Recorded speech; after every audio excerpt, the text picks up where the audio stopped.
This book became a bestseller when it was released in 2013 and has already been translated into several languages. Elisa Medhus, a physician in Houston, Texas, experienced the nightmare of her life when her oldest son Erik, at the age of 20, took his own life. But for Erik and the family, this was still not the end. It was the beginning of a journey that would turn their belief systems about life and death inside out. My husband and I raised 5 children. Erik was the 3rd in the pecking order, and he was different than the other kids. He seemed to have a lot more compassion. I'm not saying that the other children were not, but he seemed to have this connection with people. He also was a good listener. He was very happy as a child. Then he turned 14 and things began to change. But before that, he was always up. And then when he turned 14, he developed bipolar disease.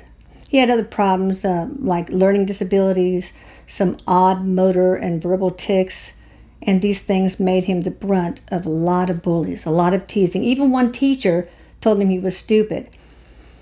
So his life after 14 was very difficult. He had to fight these demons inside of him that made his life very dark. Erik had so many ups and downs. His friends were falling by the wayside. They abandoned him, essentially.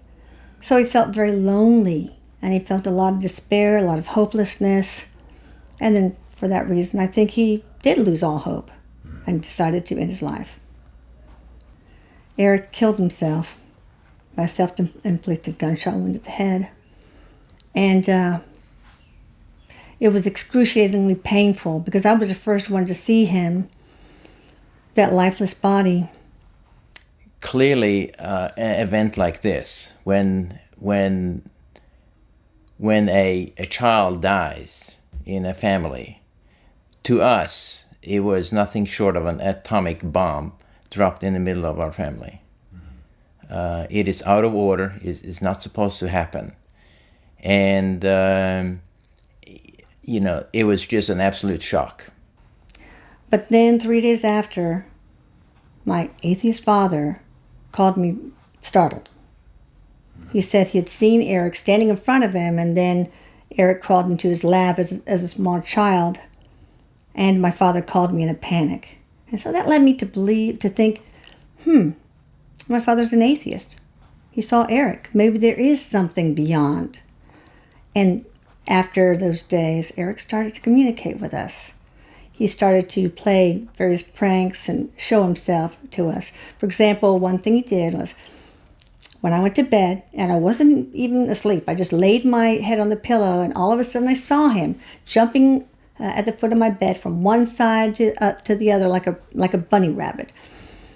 And I was watching. It was so surreal. I was following him from the left to the right to the left, and then suddenly he looks at me and says, "Mom, you see me." And he flew into my arms and we hugged, such a nice hug. And then he was gone. Other things that he did was play mischievous pranks. For example, he would turn on faucets. He would make appliances work that were unplugged. And what was going on here, I analyze financial data and such on a daily basis. So I became very fascinated with this and analyzed it as I would do in any balance sheet and financial information, and came to the undeniable conclusion that there is more than meets the eye. My understanding of death, well, I didn't have much of an understanding. All I know is saying for my patients that yes, they died, but I never thought about where did they go. I also, as far as life is concerned, really didn't question the purpose of life. And to me, things had to be tangible to be real. I had to be able to smell them, touch them, hear them, measure it with an instrument for it to be tangible. So it was very difficult for me to understand abstracts, like what happens after death. With my second oldest child, we were walking to his room. I was in front, Michelle was close behind me, and Michelle had this sense that Erik was present. So she saw a digital camera on the side table and decided to pick it up and start snapping pictures. And when she and I looked at the pictures, we saw this fascinating sight, this white light with a comet tail behind it. I had never heard of orbs before, but now in retrospect I know that that was an orb. And he was the orb. Specks of dust don't have comet tails behind them, and this one did. So it was a rapidly moving light. And that gave me hope. In fact, that was one of the first things that gave me hope. Beside the contact with my father, the atheist, it gave me hope that Erik was still around. So then I embarked on my journey from skepticism to belief. I started out with books. I read as many books as I could on quantum physics, near-death experiences, the survival of consciousness after death, and eventually I ran out of books to read, at least books I could understand. Then I didn't know what else to do. Sign after sign, I began to have faith that Erik was around still, but I wanted to verify it. And I heard that a lot of people who have lost loved ones seek the help of a medium. And at first, medium? To me, I thought they were gypsies hunched over crystal balls. But, I was so desperate. I wanted to find out. I wanted to talk to my son. I wanted to make sure that he was around. Maybe not in the physical, but around in some form. So I found this wonderful medium, Jamie Butler. When I had my first session with her, I didn't tell her about Erik. I did not tell her Dad lost a son, but she picked up on it right away. The first thing she said was, "There's a boy here. He says he's your son, and he committed suicide." And she was able to describe so many things about him that she wouldn't have known, like how he died, the fact that he was sitting at his desk when he did it, the type of gun he used, what kind of clothing he was wearing. Every detail about his personality, including a sailor talk, that made her very uncomfortable. To me, I would have said he's 18. Smooth skin, like this hair that you knew if you combed it 1,000 times, it was still going to kind of stick up in some areas. And he appeared a little lanky and a little calm. When he started talking to his mom, who had called in on the phone, he was very soft-spoken to her and immediately went into how he passed. The details that he shared were very clear. It was a session that when it was over, I could not get the images of his suicide out of my head. He made it so I had felt I was there with him as it was happening. He has a way of putting you in the place where he was, showing you the images, and giving you the words to say. It was using all the senses around it.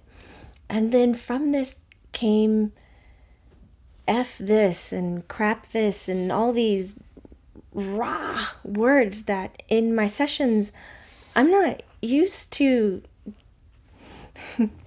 dead people, as Erik puts it, talking to me this way. And I froze. I remember sitting on the phone thinking, oh my, what?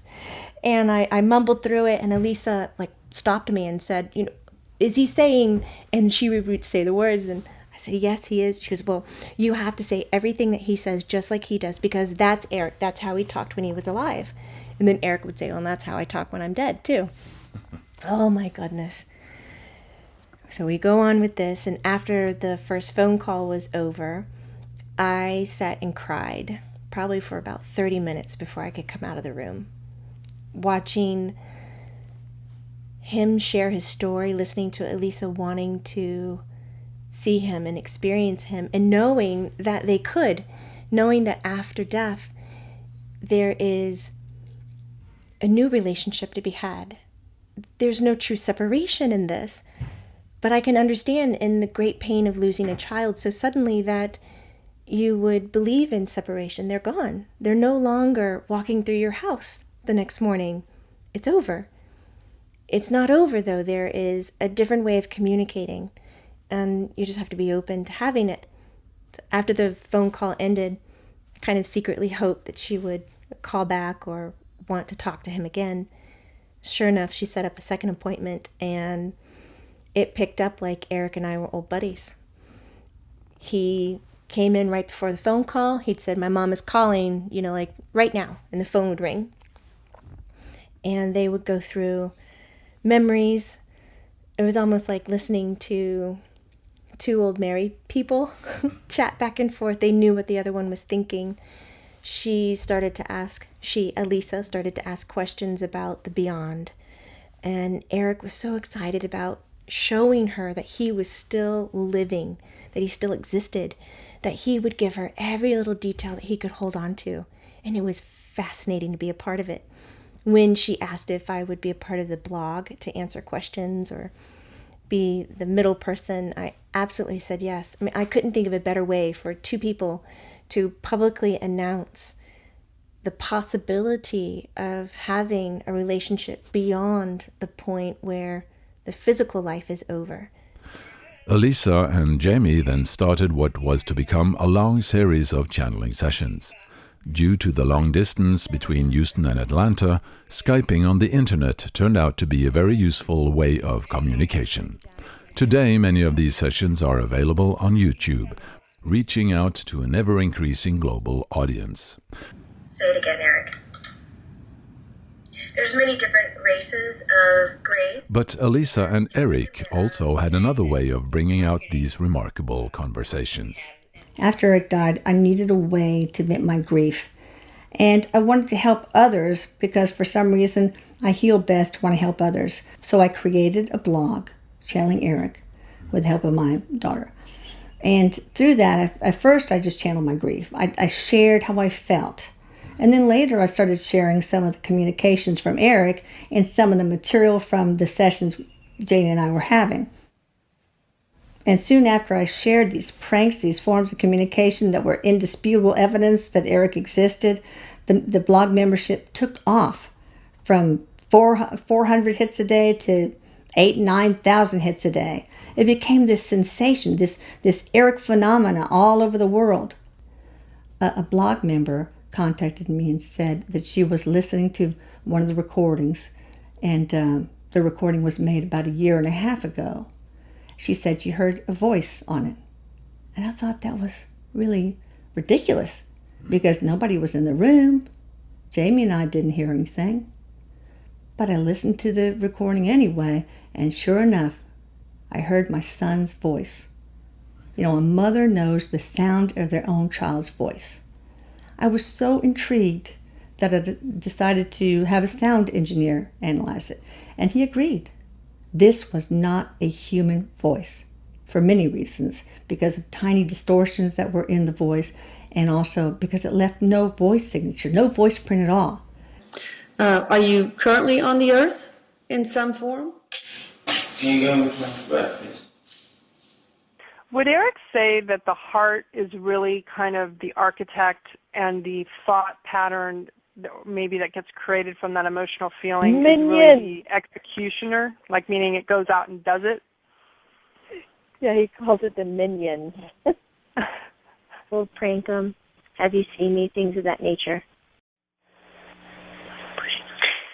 Erik, he said he's pushing on you. He's pushing on you. In the next book to come, My Life After Death, Erik explains in great detail about his suicide, about the transition, and how he was met in the afterlife. Also about his present life as a guide and what he has learned. In a very down-to-earth language, he speaks with sincerity, wisdom, and depth, giving us an unrivaled insight into questions mankind has struggled with through ages. And to help out with the channelings, another medium has also become close to Erik. Okay, so in the beginning, a lot of what Erik communicated through me was for his family. So he provided a lot of validating information. Different kinds of food he would eat, certain parts of his anatomy, for instance, if he had a birthmark or something like that. To validate his identity. To validate that he was really here, right?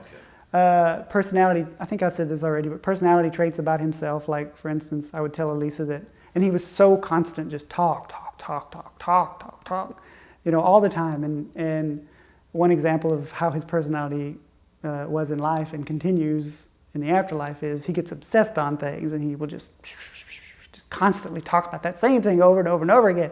It just drives you crazy. He would do that to me, right?